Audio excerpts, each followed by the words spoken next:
This podcast is brought to you by the North Dakota Petroleum Foundation. From heating our homes and powering our vehicles to cell phones, clothing, and medical equipment, oil and natural gas makes everyday life better. North Dakota Oil and Natural Gas, advancing the possibilities. Learn more at ndpetroleumfoundation.org.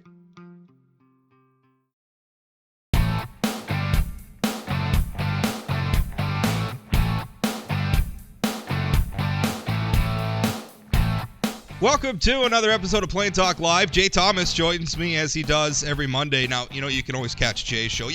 Jay hardly needs me plugging him because everybody knows Jay. But Jay's show live 2 p.m. on WDAY AM970, broadcasting out of Fargo. But we're going to talk a little bit about some interesting topics. But the one that's really grabbed my attention is this story out of Wahpeton.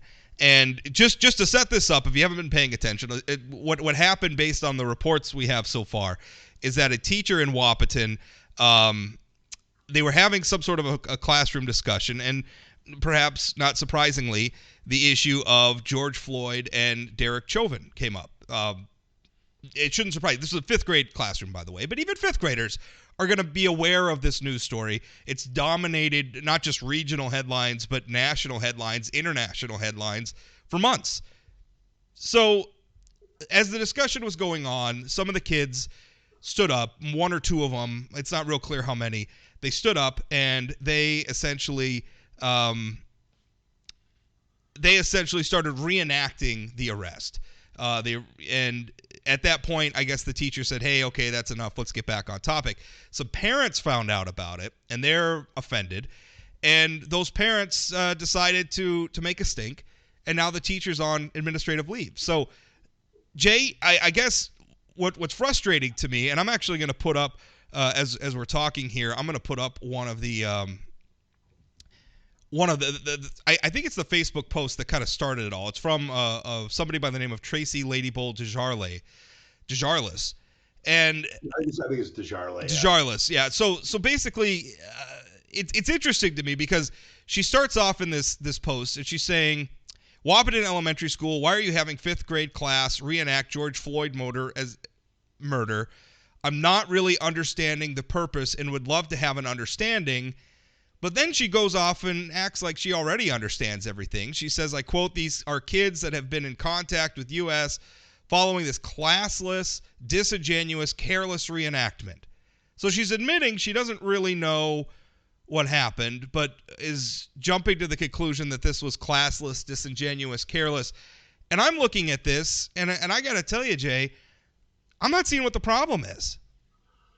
Well, I'm not understanding the story either because I don't know. To me, it sounds like there were some kids in class that were talking about this, and then one kid was showing another kid with the hands behind the back.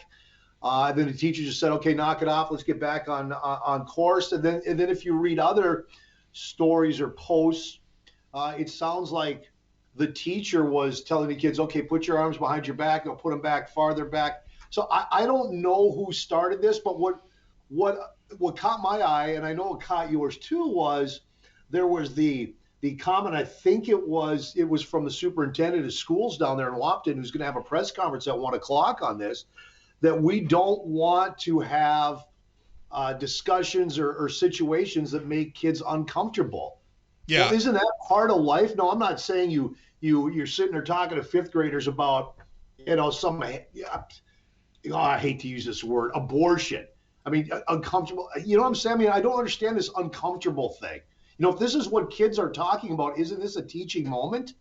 Well, I would think so. I actually have, and I just put it up on the screen, I actually have a screenshot of the statement that Superintendent Rick Jacobson put up on the Wahpeton Public School website. And his exact words, and you can read the whole statement, it's in front of you there, but his exact words, and this is the part that jumped out at me, was, as a district, we do not support or tolerate any activity that would make students uncomfortable in the learning environment. And I'm thinking to myself, isn't that sort of a problem with our society today, that we don't like to have uncomfortable conversations? Social media's algorithms are designed around just feeding us more of what we want to see. The cable news business model is built around just reinforcing what people already believe. This happens all over the place. Jay, you make a living and I make a living out of having uncomfortable conversations. So Yeah. why? I'm looking at this and thinking, what's the big deal? Why are we so upset about this to the point where where a teacher is being suspended because they had a conversation that's hard? Well, you know what? Conversations about race, conversations about the role of law enforcement in our society, those are tough conversations to have. You and I have had those on air. You and I have gone at it hammer and tongs sometimes. And honestly, I think we're both better for it. Those are the conversations we need to have. Why are we running from them? Well, and here's the thing. I mean, in life, you're going to have uncomfortable situations, and trying to bubble wrap everything and trying to protect, kids, even adults, from uncomfortable conversations, I think makes for a worse society. You've got to be able to handle uncomfortable situations. And again, isn't this a teaching moment? It may be an uncomfortable teaching moment, but it's a teaching moment. I just, when I read too the statement from the superintendent, I thought the same thing. I'm like, what are you doing here, man? Life is uncomfortable. That's just part of living. If it's a situation where, somebody said something inappropriate, like, I don't know, somebody used, again, I have absolutely no evidence that this happened, but like if somebody used like a racial slur or something during the discussion, okay, fine. Or if somebody was trying to push a certain point of view sort of dogmatically, like the teacher was trying to sort of indoctrinate the kids or whatever. But the teacher facilitating a discussion, I mean, at worst, maybe you could argue they got a little bit off topic for the subject matter of the classroom. I don't know, at worst. You could also argue, though, is this a topic that fifth graders should be talking about in the classroom? Or maybe because they're being exposed to it. They're being exposed to it. They're seeing it. I've had two kids who have been at the age of, they're both older than fifth grade now, but they knew what Daddy did for a living. They heard me talking about things. I would have the news on when they were around. I would be talking about, in the house, about around the dinner table or whatever, about, whatever it is I'm writing about or whatever it is that's interesting me. And the thing I always did with my kids was I included them. The world is happening, and why keep them in the dark? Fifth graders are not dumb. Or they're going to be dumb if you don't have these sorts of conversations around them. I don't think, obviously there may be a level of the discussion that's not appropriate for fifth grade, but where's the evidence that that's what happened in Wahpeton? Well, see, and that's my problem with this whole story is we don't know the story. At this point, I still can't make rhyme or reason. Okay, did the teacher facilitate this, or was it the kids talking to each other, and that's how it got facilitated? We just don't know, because the stories you read, it seems that they're all different. At the end of the day, though, again, I don't like, well, we don't want, uncomfortable situations or topics for the kids. Well, again, I go back to, that's the real world. And if you continue to bubble wrap children throughout their childhood up until they're adult, they're going to get to the real world and they're going to have a rude awakening. But on the other hand, is fifth grade really the place to be discussing this? Shouldn't this be something that mom and dad talk to their kids about? Maybe. I don't know. One thing. Fifth grade, I was talking about bicycles, man. that was our heavy conversation. I don't know. I mean, in fifth grade, I remember talking about the presidents. How do you talk about? I remember talking about the presidents, and one of the topics we covered was the fact that George Washington and Thomas Jefferson were slave owners. I was talking about that. I mean, if slavery's an appropriate conversation in fifth grade, and I think it is, then why not this? Why not? I don't see the problem, and I would rather err on the side of having conversations that are maybe a little bit too adult for kids than to shield them. And here's the other thing too, is you're saying rightly that we don't know a lot about what happened down there. Well, that's true, and yet there's a teacher at the center of this that's not at work today. that has been I think I've been saying suspended, but I think the probably the better verbiage is placed on administrative leave, which I don't know if that's the difference, but I mean, what does this mean for that teacher's career? And by the way, if this is the environment that teachers are working in, who in the world is going to want to be a teacher if something like this could potentially derail your career? Well, I mean, look, no, not just this, Rob, but going back, how many years now? I mean, look what teachers got to deal with. They got to deal with violent students. I mean, they basically got to clear a classroom. They can't discipline children in school. If they're damned if they do, they're damned if they don't. You got situations like this now. It's like, who wants to be a law enforcement officer right now with what they have to deal with? And who wants to be a talk show host, or a blogger? Yeah, well, I don't think anybody's going to cry any tears for us. No, I don't think they are either. Our job is to have tough conversations. But my point is, I mean, it's the world is getting nastier, and you have this whole woke crowd out there that's just looking for anything to get somebody on. So now you got people walking around in these professions on pins and needles. They're running around on pins and needles. How can they perform their job to a level where it should be performed? So what's interesting too is the pile on you get from social media too. And again, people just they hear something and they have an instant, and I think sometimes we are reacting to social media way too much. And I mean, the news media is doing it. I don't know how many times a day I'm reading some news article that may as well just be summed up. People are mad on Twitter about something, right? Which people are mad every day on Twitter about something. Do we have to cater to the outrage mob every time this stuff pops up? I'm going to put some of the Facebook comments from this situation up on the screen. But see, we are so ingrained in social media. As much as I despise social media, what you just said, what are you doing right now, Rob? We're talking about right you're using social media, right? Yeah. Well, yeah, that's a fair point. I don't think social media, because this whole story started from a social media post, and when that post went up, one of our local Valley News Live jumped all over it. And I had people messaging me from Wahpeton like crazy going, why are they doing this to our community? This is not what happened in the school. How can the news outlets take this and turn it into the story they're turning it into? They're ripping our city apart. Well, yeah, I mean, that's fair. The news media plays a role in this. And I think a lot of it's because it's low-hanging fruit, right? You can just kind of go on Facebook. What's everybody screaming about on Facebook? Okay, let's put that on the TV news. And then everybody will tune in, or everybody will click the article. And it's low-hanging fruit. And I don't think there's enough people asking, hey, what does this mean for teachers? I mean, if you're the teacher down the hall from this guy, and you're teaching a social studies class, and you were going to say, hey, boy, the George Floyd thing, everybody's talking about it. Maybe that's a good entry point into the civil rights debate. Maybe that's a good entry point into the role of law enforcement in society. These are valid areas for education and for discussion.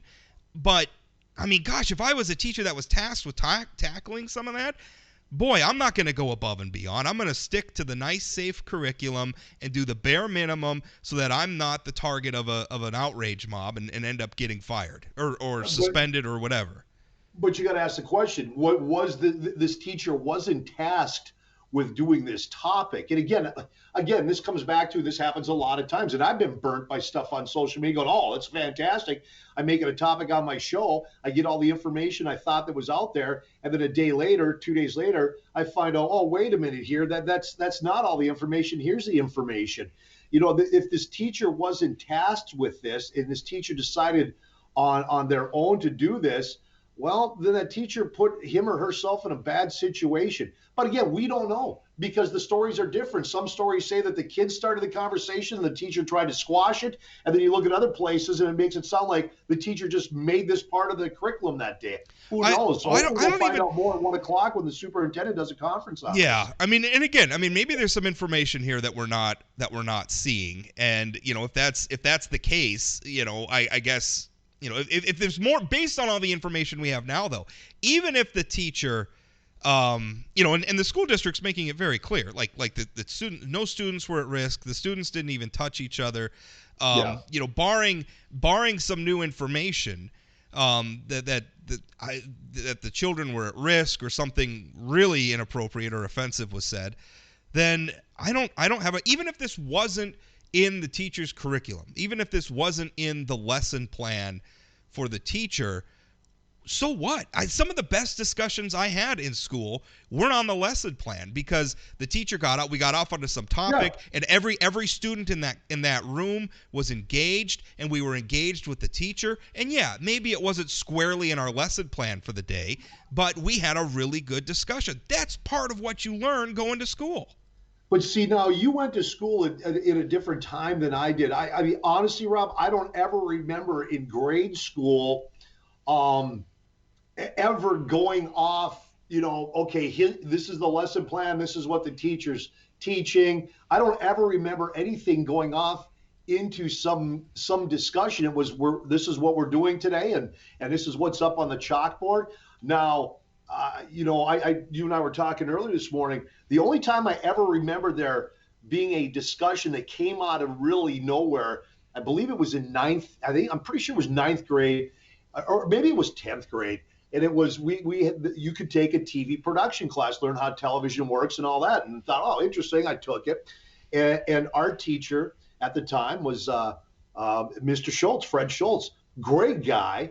And somehow in this class, the politics came up, and it was between the teacher and a student that had just transferred up to our school from, I think his family came up from like Miami or Orlando or something. And this kid was smart. And this kid took the teacher to the tool shed on politics. And honestly, Rob, back when I went to school, you just didn't discuss it. There wasn't social media. There wasn't all this. You didn't, you know what I'm saying? There just wasn't a big. Well, there wasn't social media when I went to school either. I mean, there wasn't even MySpace. Wasn't a big topic, but somehow the teacher and the student got into it. And this, like I said, this student took the teacher to the tool shed. We're in a class. We're all just sitting there with our jaws dropped going, holy smokes, man. And you could see Mr. Schultz just getting madder and madder because this kid was shutting him down on everything he was saying. That kid ended up being a mayor in some big city in Florida. I don't know after that if he went anywhere else in politics, but that's the only time I ever remember something spinning off into some big debate. But the thing is that, and again, it doesn't have to be some big debate, and the teacher obviously has to keep things on the rail in the classroom. I mean, I'm not saying that everything has to turn into, but there is something to be said. I mean, even going back into Greek times, where you talk about like Socratic dialogues and stuff, there is value in students feeling like it's not just a one-way street where the teacher's sitting up at the front of the class and just pushing information at the kids and nothing's coming back from the kids. There is value in the kids, and it, again, based on the reports we have now, it sounds like the kids were kind of driving this discussion. And if the kids are interested in George Floyd and what's happening, I don't think there's anything inappropriate with a teacher making a little bit of time available for that. No, I agree with you. As long as it's done properly, and and say, hey, because that's what teachers are there to teach. They see this, okay, here's my opportunity to make this a teaching moment. But again, you have to be so damn careful in today's society because you have social media, you have instantly somebody can get information out there, and a lot of times the information is not true. Yeah. And at the end of the day, if we find out that this teacher's put on administrative leave because of something that the kids started doing and she shut down and this thing's exploded on social media and the news has picked it up, and we find out, well, the story's just not true, well, then shame on news outlets for handling this. Yeah, but what are the consequences? Shame on the person who's been pushing that, who's been behind this is Tracy Ladybug DeJarius. Well, let's. I mean, and that's the comment that we showed earlier in the stream. But what are the consequences for them, right? I mean, there's a teacher at the heart of this again, who's sitting at home. Can you imagine how that feels? Sitting at home, can't go to work, can't go into. Is it a male teacher or a female teacher? I guess I don't know. I think it's a male teacher. I don't know. Doesn't matter. Whoever it is can't go into their classroom today. sitting at home like they did something wrong, and may not have. And by all accounts now, in my mind, hasn't done anything wrong. Unless I'm with you. I can't read anywhere where this teacher did something wrong. But again, who knows, because there's conflicting stories out there. So I guess we'll know at 1:00 this afternoon. What you know where I'm afraid this is heading? I'm afraid that this is heading to where we are going to have cameras in the classroom. Right, we're getting. I mean, we already have a lot of them in the hallways and stuff. But we're gonna put. This is where this is heading. We're gonna put cameras in the classroom, and then parents are gonna be able to log into the cameras from home, and they're gonna be able to see whatever the teacher is saying to their little darlings, and that's gonna be the new outrage of the day. Is such and such a teacher was too mean to little Jimmy, or such and such a teacher broached a topic that was too controversial or something. And then it's just going to feed more and more of the I'm afraid that's where we're heading. I'll tell you this, Rob, I have no problem with cameras in the classroom, and I'll tell you why. I approach it the same way I approach, like I said before, I think every single law enforcement officer in this country that puts on a uniform and goes on patrol should have a body camera on. It's protection for them and for the citizens.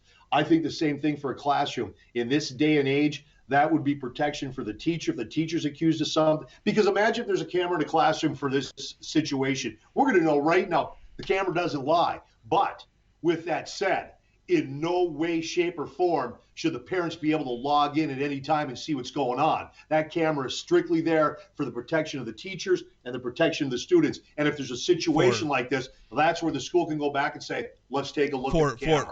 For an after-the-fact thing. Yeah. Yep.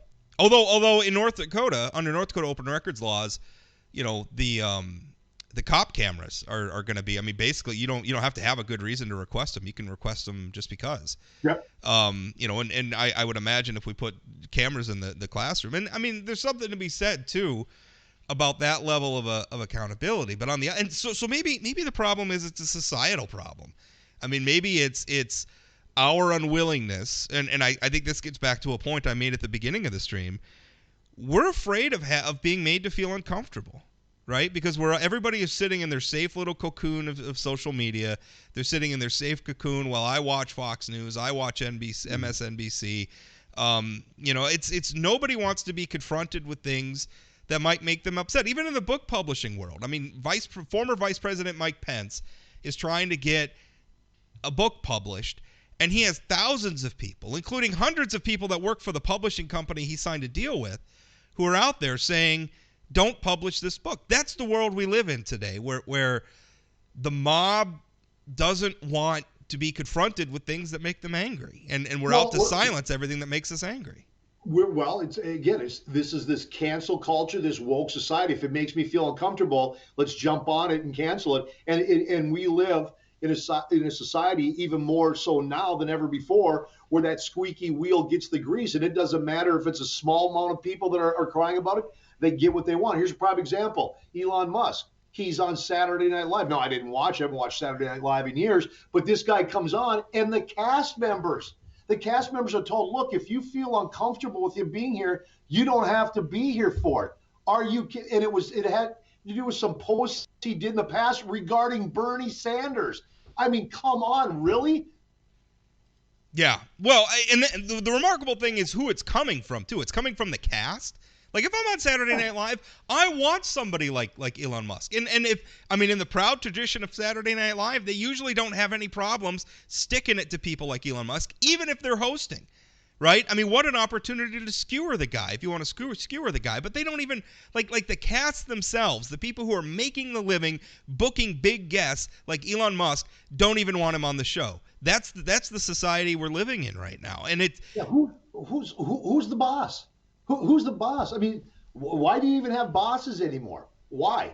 Because evidently you don't have to follow what they, hey, this is the job, this is what you have to do. Well, I don't like that. That makes me feel uncomfortable. I don't like that guest coming on because, that guest said some bad things or tweeted bad things about Bernie Sanders. Okay, well, then don't show up for work. Are you kidding me? Yeah. Well, it got back. You remember that company? I think we talked about it last week, too, that company called Basecamp.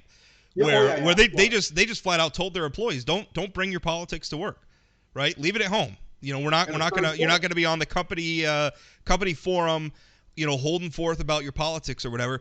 Leave it at home. And honestly, I think that's too bad. I don't think there's anything wrong with living out loud in our society. Like, if you're a conservative or you're a liberal or you're a Catholic or whatever it is you are, you should be able to live out loud that way. Now, that doesn't give you a right to harass other people or anything like that, but it gets back to the idea that we live in a free society, and if we want to live in a free society, that's going to mean that you're going to have to put up with some you're going to see some things and you're going to hear some things that you don't like. That's the price of admission. If you want the freedom to express yourself and to say what you want, then you have to allow your neighbor that same freedom, even if they're going to express things you don't like. Yeah, but if I'm an employer, look, and I'm noticing that it's just getting out of hand at work, where my employees are fighting back and forth about politics or about this or about that, and the job's not getting done, then yeah, you know what? You're done doing this at work. You're not going to sit here and bicker back and forth about politics. You're here to do a job. Do that on your dime. Yeah, well, it's a frustrating moment, and again, especially from the perspective of free expression, I don't have a problem with free inquiry, right? I don't have a problem, even if sometimes I hear something that just, I can't stand what that guy is saying. He's got it all wrong, or that gal, or whatever the case may be. I don't understand why we're so afraid of that. And again, it gets back. Did you ever read Ray Bradbury's book in school, Jay? Fahrenheit 451. You remember this book? No, that was way after I got out of school, buddy. Fahrenheit 451, it's a very famous book about censorship, and it became popular actually during the Trump era, and I ironically so, because I think a lot of the people assume that book was about government censorship, when really it was about exactly what we're going through right now, which was censorship that is enabled by popular movements. So, for instance, in a lot of the debate about social media, people say, well, it's not a First Amendment issue because Facebook's a private company. If you're just making a lot of people mad, there's consequences for that. But, my argument has always been the First Amendment's not just a law that applies to the government, which it is. Technically it's a law and it only applies to the government. The First Amendment's also like a state of mind. It's also a philosophy.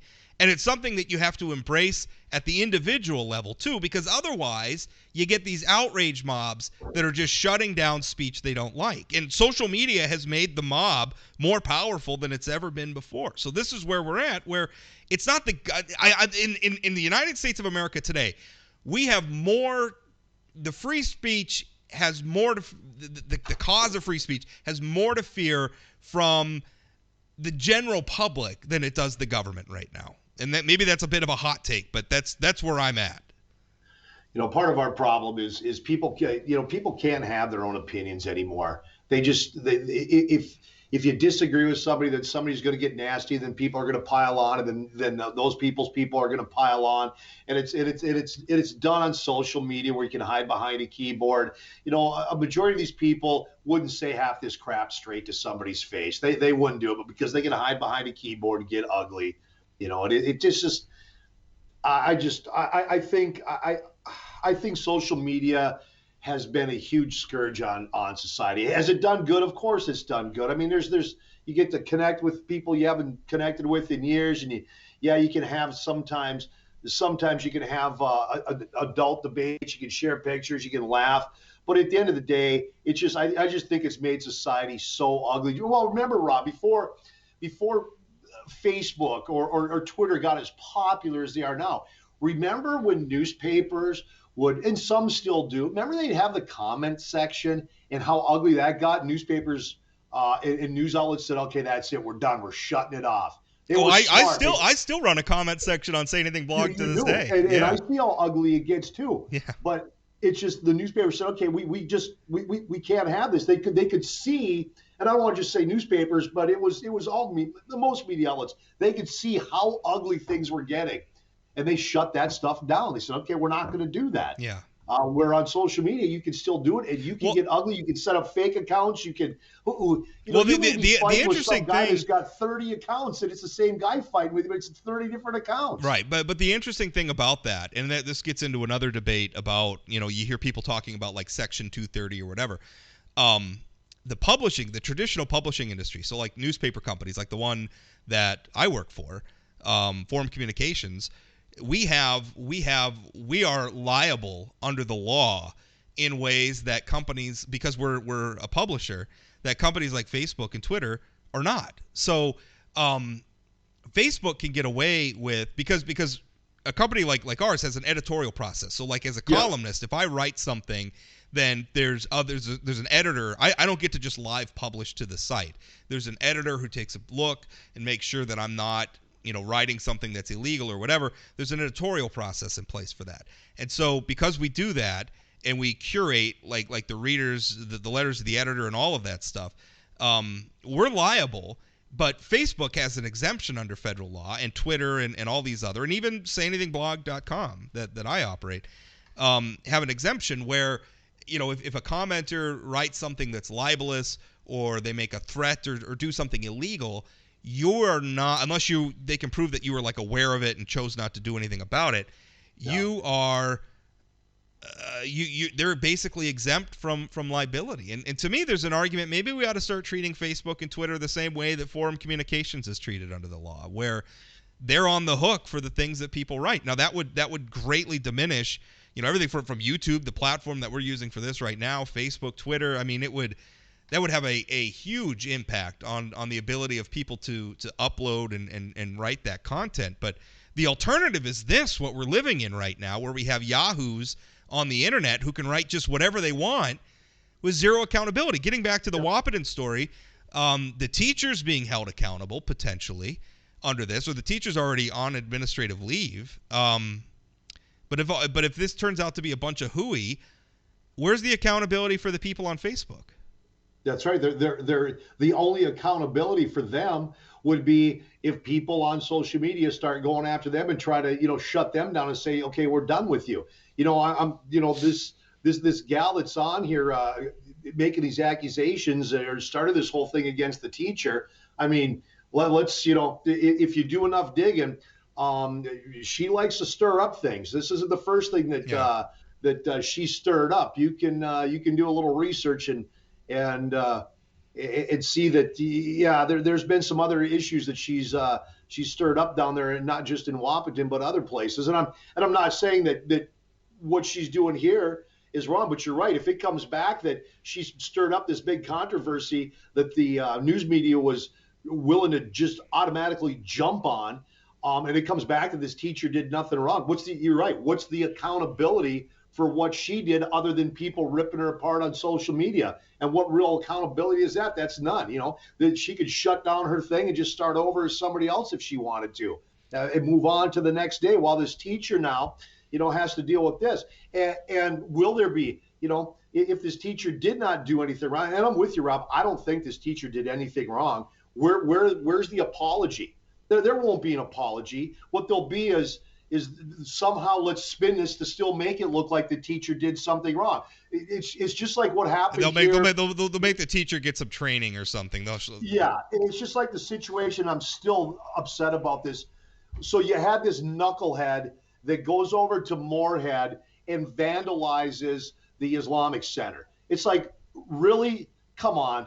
What do you? Then we find out that this kid, well, I did it for a joke. I wanted media attention. Number one, what you did, you're a complete moron, and you should pay a stiff penalty for doing that. But what I didn't like was the fact that I think it's a CAIR out of the city, the Islamic Relations, whatever they are. They were sending out press releases like crazy about how horrible this is, how racist this is. And I don't disagree how horrible it was and racist. But what they never put out in their press release, because they want to keep pushing the narrative, what they never put out in their press release, not one time, unless I missed it, and if I did, I apologize, but I looked hard, and that was, they never mentioned that hundreds of people on their own, all walks of life, all colors of skin, showed up over at that center in Moorhead with their own tools and their own cleaning supplies to clean that place up. Hundreds. Not once did that care organization say, and we want to say thank you to the community that stepped up on their own and came over here and helped clean the place up. None of that. Well, because None of that was mentioned. If you're in the business of promoting the idea that the world is a racist place, then you're going to ignore things that illustrate that maybe it's not as racist as you'd like people to believe. It's not as racist as it make it out to be. And Morgan Freeman, who I disagree with on a gazillion things, but he said something that is absolutely dead. I believe it was Morgan Freeman. You want to stop racism? Quit talking about it. Yeah. Well, and again, that might be a little simplistic. I mean, I think there's room for conversations about it, but you know where I'm going. I mean, I think the problem is in politics, there's an entire industry that is devoted to the idea that there's a problem, and they enrich themselves. You know, groups like the Southern Poverty Law Center. I mean, the more sensational they can make their list of extremist groups and hate groups, the better. To the point where, you know, I was reading an article where they're like, oh, there's an extremist group in Alabama. Well, it turns out to be one idiot with a Twitter account or something, and they're an extremist group. And again, okay, I mean, that idiot maybe deserves to be called out or something, but making it sound like they're part of a movement or something, I think is in a way helping them. Like, you've just elevated them. How did that help us fight extremism? Anyway, I know you're going to be talking more about this Wahpeton story. What else is coming up on your show this afternoon? I have, let me grab it. Where is it? I had him on before. Scott Lambert, he's with the, she catch me off guard here. I'm just trying to promote your show. Minnesota Auto Dealers Association. There's this push in Minnesota by Governor Walz. He wants the California Clean Car Act in Minnesota, and this puts regulation on cars like you can't believe in. Isn't that the one? Because if you push this stuff on, you're gonna price people out of vehicles. They will not be able to afford this. Now, a judge, I believe on Friday, is all on board with this. So basically, Governor Walz, if this goes into place, whatever California does for the emissions, that's what happens in Minnesota. And Minnesota lawmakers have no say in it. The board out in California makes the decisions. Whatever they decide for their emissions, that's what happens. Well, California is talking about getting rid of gas-powered cars by like 2040 or 50 or something. I'm forgetting what their timeline is. But, I mean, that's where Minnesota wants to go too? That's where the governor wants to take this. So this story's picked back up. So Scott will join me at 3:05 this afternoon. Yeah. Of course, I'll have you at 2:05. Oh, and then I got the mayor of Jamestown at 2:35. About this new Archer Daniels Midland soybean crushing plant. That's huge. It's a big deal. I got to talk to him about I'm a backer of this amusement park.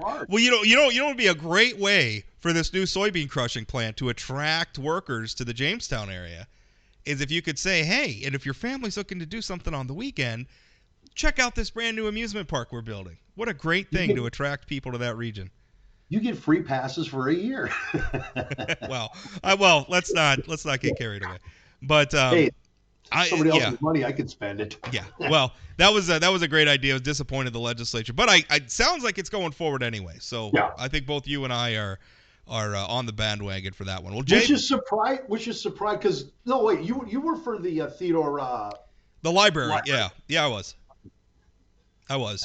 Yeah, no, I thought the library is a great idea. Medora is a wonderful place. I mean, Medora is the example. If we could do another Medora-like attraction in Jamestown, and I think the Forum editorialized about this, talking about a tourism corridor.